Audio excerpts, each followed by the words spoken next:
Good evening, everyone. I'm Rita Boccuzzi, and I'm also known as Mama Rita Money. Welcome this evening to Breakthrough the Taboo Talk. And we're going to have connected conversations around money from generation to generation, bridging that gap around money. And I love having these conversations, especially during these times. I think the times that money conversations come up is usually when we're in argument about it, It's right? true. Families Yeah. are fighting, and we're just challenged in our positioning of what we feel around money. And tonight I have Kristin Rivas with me. Hello. Hello, good. And I love that we're having these generational conversations around what typically divides people. So I want to say thank you to the people that are viewing right now, because what my calling is for us to get connected, to have people, I'm going to say, elevated in our conversations around money so that we connect as opposed to be apart. When we each come to our conversations, so you have probably the voices of your mom, grandparents. Oh, yeah. Guess what? Even though I'm older than Kristin, is that a surprise? Stop. No surprise. I'm shocked. Guess what? Whose voices I have? My parents, my grandparents. So no matter how old we are, it's always voices of the past or the influence of where we were raised or where we grew up. Yeah. So in the conversation, it's not just you and I, Kristin. It's generations. It's a whole like a village of people. Yeah. That's crazy that you point that out. So true. Wouldn't have thought of it like that, but it's so true. Most people don't. So the thing is, also when we think about even further, we break it apart. Each from each of our parents, they have the conversations of their parents. Yeah. And who grew up to be the saver and who grew up to be the spender. And then we get into relationships. I think now more than ever before, people are talking about money ahead of time. Yeah. But for some reason, it's still not remedying the situation, because there's not where they're talking about it, but they're talking about it separate, not unified. So I think the thing that unifies us is looking at one another's vision and mission. And when we each share clearly about our visions and our missions, we can see where they're aligned and then go forward together as a united front. Yeah. Right? However, if we never share our visions, how do we know? Like, I know we women, not all of us, we love for our partners to be mind readers. Oh, we love it. Right? It's mind just reader. Like you fall in love when they can read your mind. You're like, oh my God, you get it. You know. So it's the same thing with money. Nobody can read each other's mind about what's going on with it. Yeah. And 90% of the time, we're not even clear on it. So if we're not clear, how can we expect others to be clear? And this is why vision is so important. I love starting with vision. I think my favorite first book, it's not a money book. Wow. It's The Magic of Thinking Big. I'll write that down. The Magic of Thinking Big. The Magic of Thinking Big. So the magic of thinking big is just that. Guess what? Thinking big. Yeah, I have a question for you, because growing up in school, I used to get in trouble for daydreaming. Oh, I hate that for you. I did too. I did too. Yeah. And that's something that happens in schools that's been happening forever, where they tell us to stop daydreaming. Yeah. And when we do, that stops innovation, and that stops connection, and it creates stagnation. Yeah. Yeah. So it's no wonder a nation of people are in stagnation and then even disconnect around money. And then the disconnect, so much so that we never get educated around it, because we don't want anybody else to know what we don't know. Like nobody wants anybody to know that they don't know stuff around things. Right. all part of, like, I'm going to say, our natural human nature. But we get to change that now. And so that's why you and I are here, because I think we get to be a part of something bigger where we can share that having these conversations actually gets to be fun. Yeah. And not scary. And not scary. And not judgmental. Oh my gosh. Yeah. What was that girl? Right. Great minds think alike. Right. And it doesn't matter. No judgment. Right. Everybody saw in the promo clip the young gal with the she's like, no judgment. Yeah. And I honestly think it's like the judgment that stops us from even approaching the conversation to begin with. I think it doesn't even matter what age you are. You just like don't. I think people have a fear of sounding like uneducated or like they don't know what they're talking about. And I think also with good reason sometimes, because people on the receiving end, if they do have more knowledge, sometimes they take complete advantage over the situation. But not here. So that's good. Not here. And I love the fact that, you talked about the judgment piece. So a couple of thoughts came to my mind as far as the judgment sometimes starts like right in here. The 6-inch space. Yeah. Because we believe people are judging us. Right. So we've already been the judge. Actually, it's other people judging us, thinking that they might be judging. Yeah. Judging them, thinking that they're judging us. Right. And then we just create these false narratives in our mind before we even do anything. Oh my gosh. It's one of my friends said paralysis by analysis or something like that. Analysis paralysis. Just stops us in our tracks. It stops us in our tracks because the first critic we hear typically is not out of somebody else's mouth, but in our own mind. So then we get to dig deep, where did that belief start or come from? And it might be something when we were little. I mean, if you think about it, I think most of us when we're little are told, I mean, for those of, unless we're really privileged to have the other discussion, but most of us are told money is not a discussion for you as children.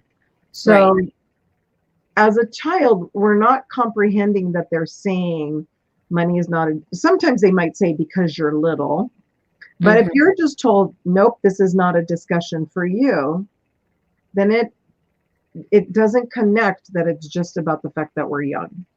Right.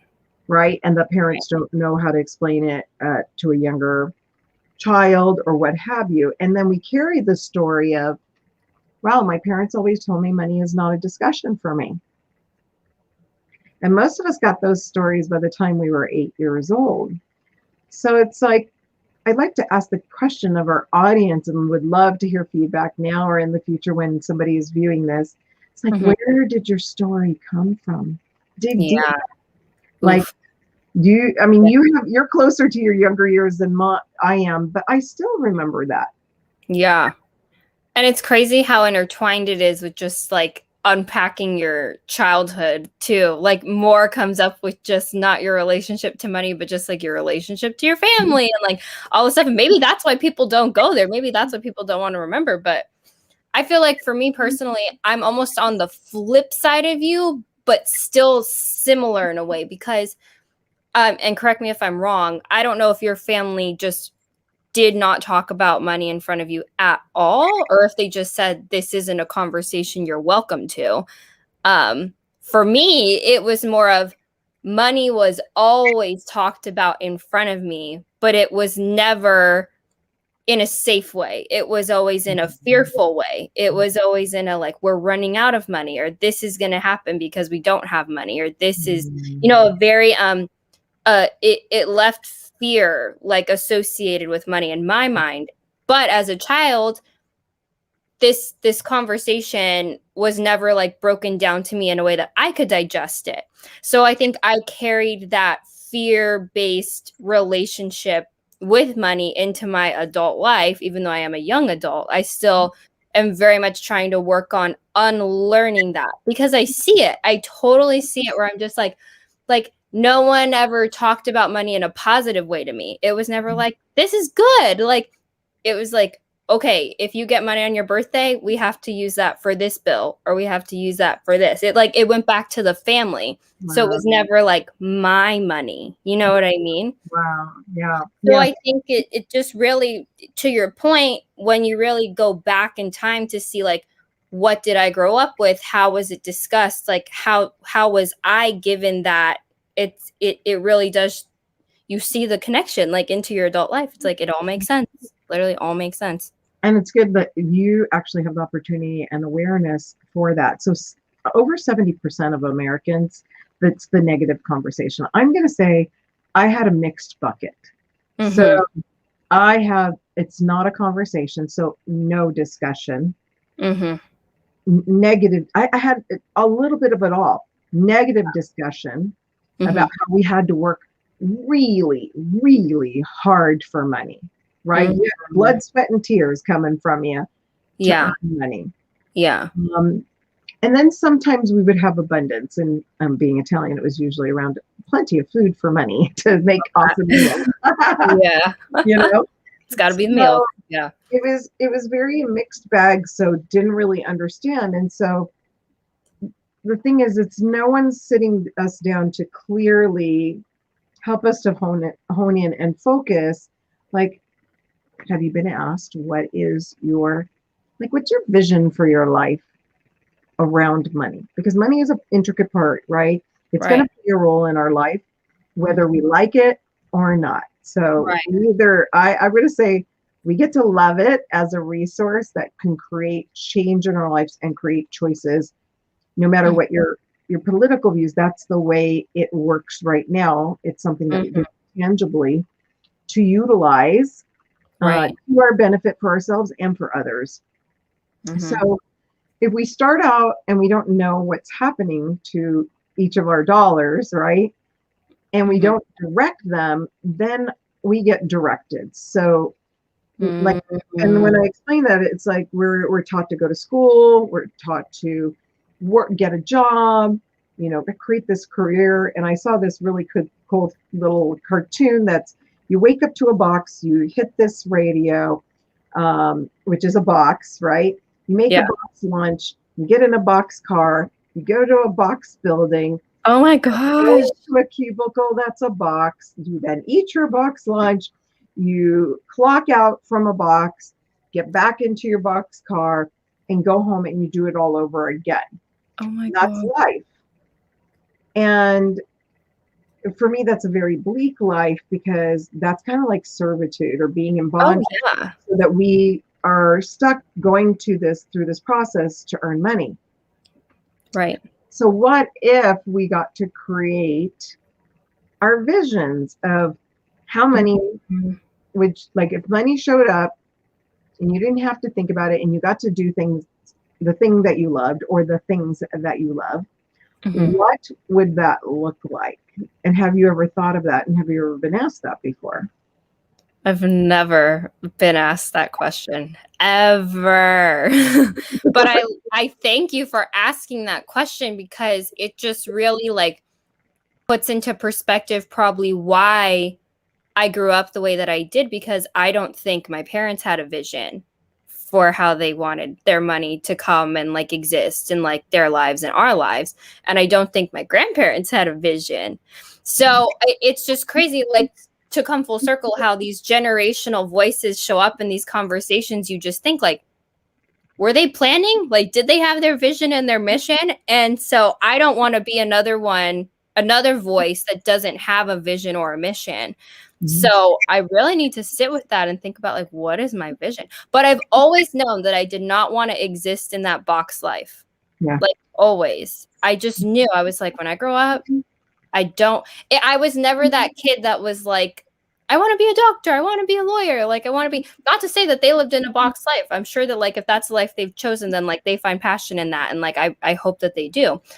But I just never gravitated towards that traditional kind of 9 to 5, like I wake up and I go here and I do this, and just a scheduled, very like kind of life. Like I've always been a daydreamer like you, and I've always been super creative. And so I think now being like a young adult who has had a few years like in the working world, it's becoming even more apparent that I'm like, no, not the box. So I definitely want to create a vision that, you know, helps me get to a point in my life and a mission that allows me to have like that financial freedom in order to have my own business someday, like be able to travel when I want, like all those good things. Okay, there you go. Yeah. Like not be afraid of money. I don't. What else? What are maybe, and I say financial goals loosely. Mm-hmm. So a financial goal is, for me, is like what you started to say, what you tapped into in my heart. Mm-hmm. If money were no object, Mm-hmm. what would my life look like? Because some people, they don't need a lot, right? They're like, a roof over my head, food on the table. Mm-hmm. I'm not a big traveler. I like hanging out with my friends, right? And doing a simple life. I have people like that. Other people, it's like, A little more lavish. You travel the world. Yeah. You want to travel every country. Yeah. You want to take cruises every year.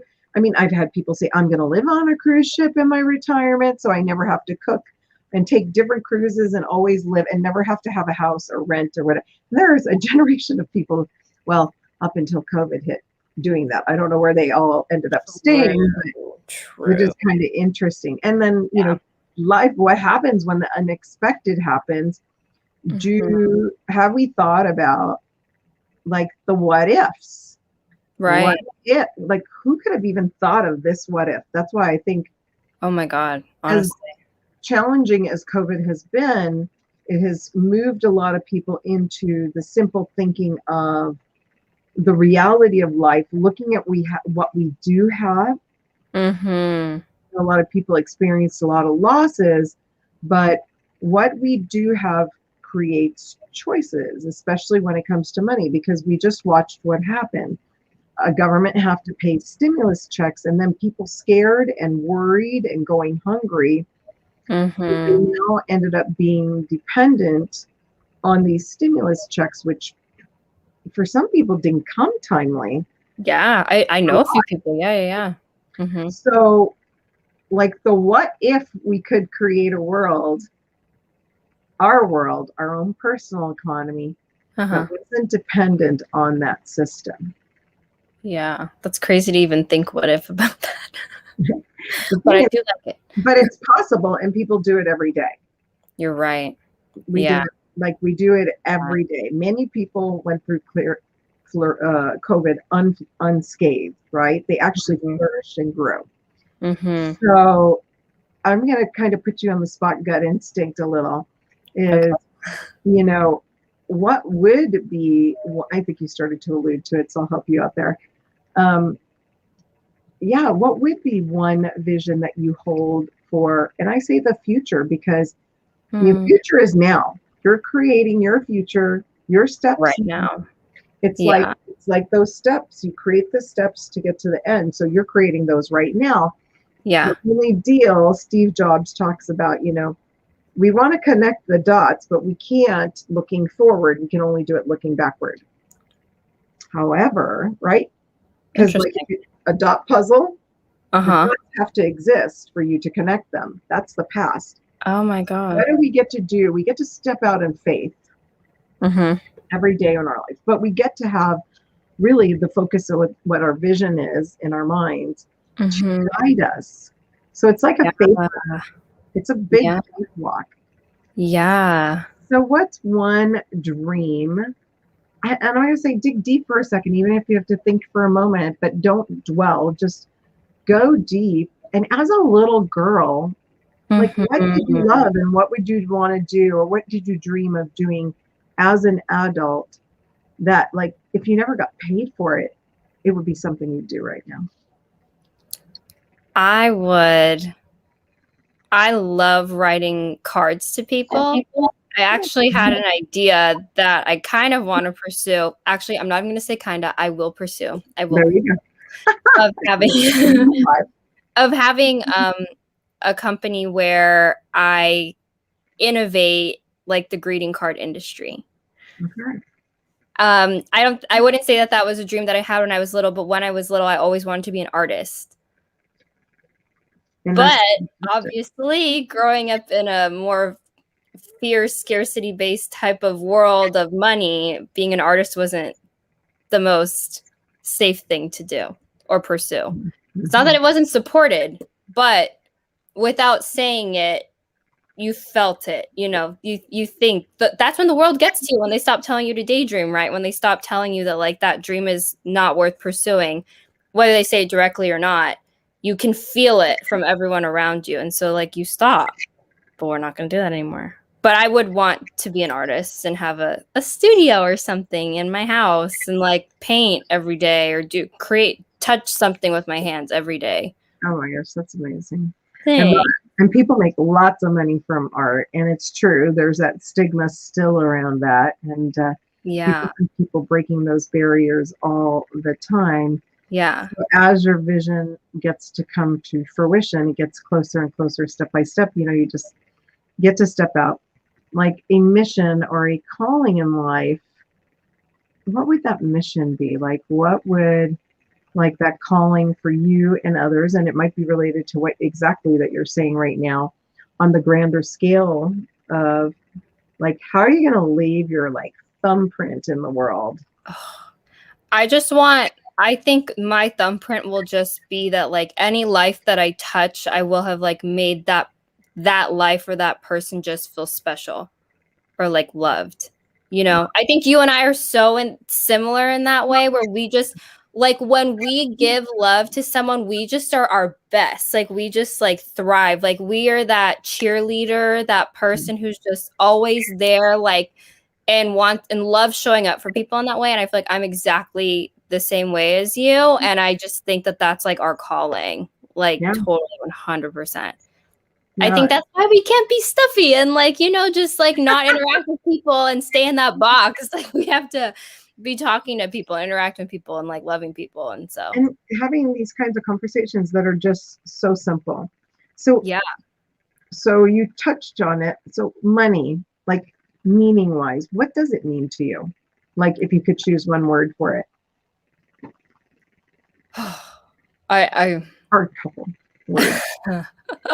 My first word wanted to be my prison, but that's so bad. Oh, because see, that's where I really want to work on my relationship, because sometimes I feel like a prisoner to my money, and I don't like that at all. What would be the opposite of that word?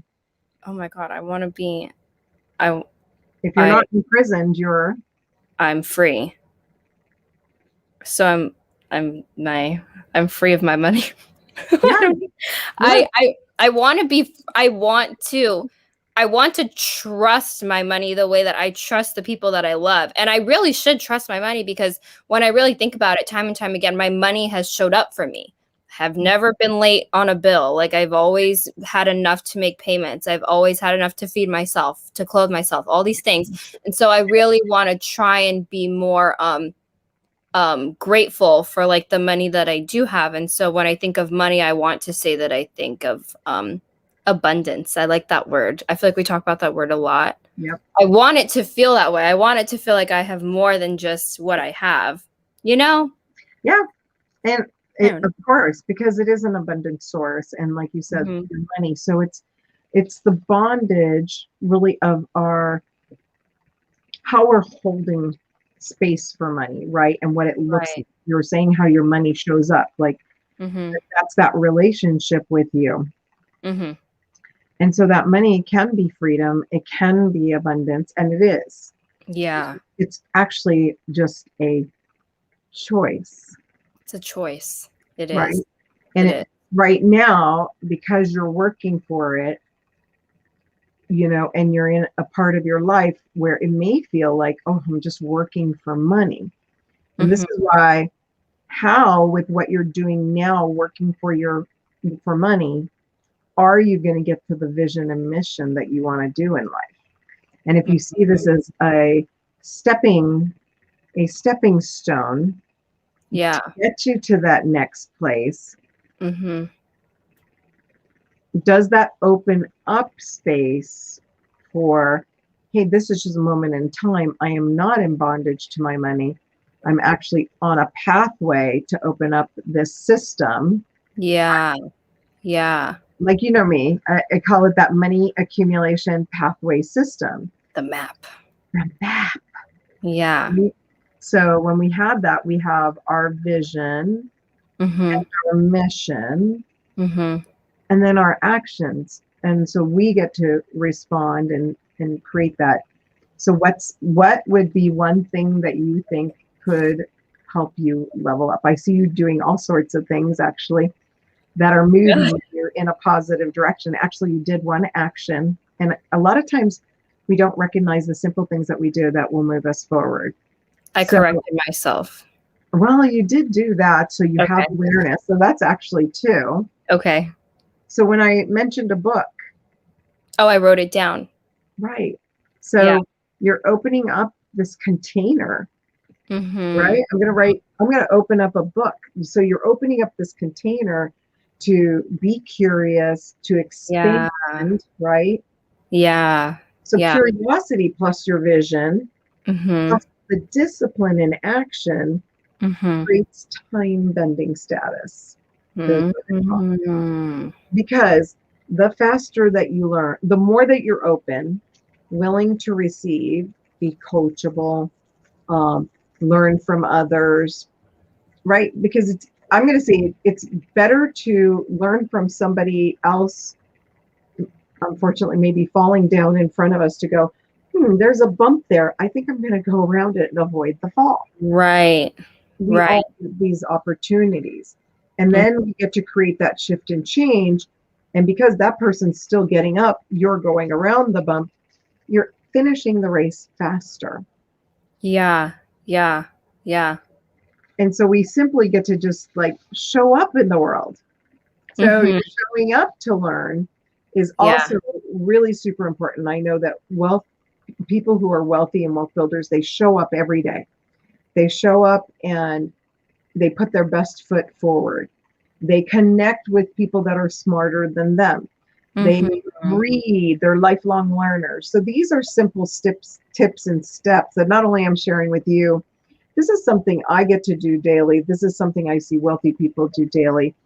And then we get to have conversations. So do you have a favorite book or any that you've read any book that you love to share?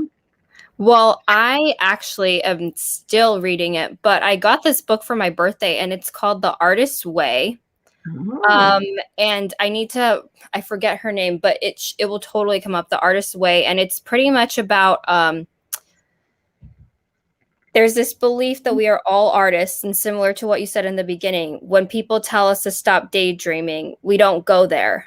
And many of us growing up are told that, like, you're not coloring the right way, you're not drawing the right way, you need to do it like this, this, this, and this. And it just breaks our confidence from the get-go.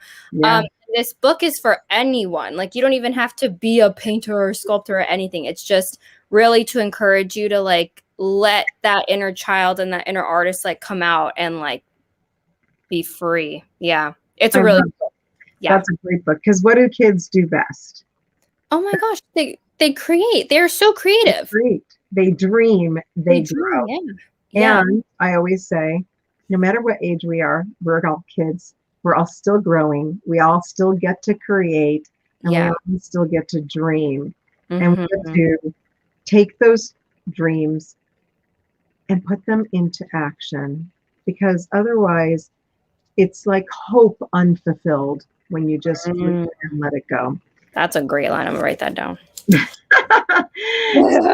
I think that today, if we could leave our viewers, we're already out of time again. Oh my goodness. Oh my gosh. It goes by too fast. In your dream, first of all, take a moment to dream. If you don't know how to do it, practice every day in presence and quiet. Take that moment to dream and grow in your vision. And take one action step to move forward each and every day, because life is now, and what you do today affects your future. And do it with somebody that you love, because together we go further, faster, and we get to flourish. So Kristin, thank you for being a part of this today and sharing you. Insight. Always love it. Thank you. Right. Bye, everyone. Love you. Take care. Love you. Ciao for now. Okay.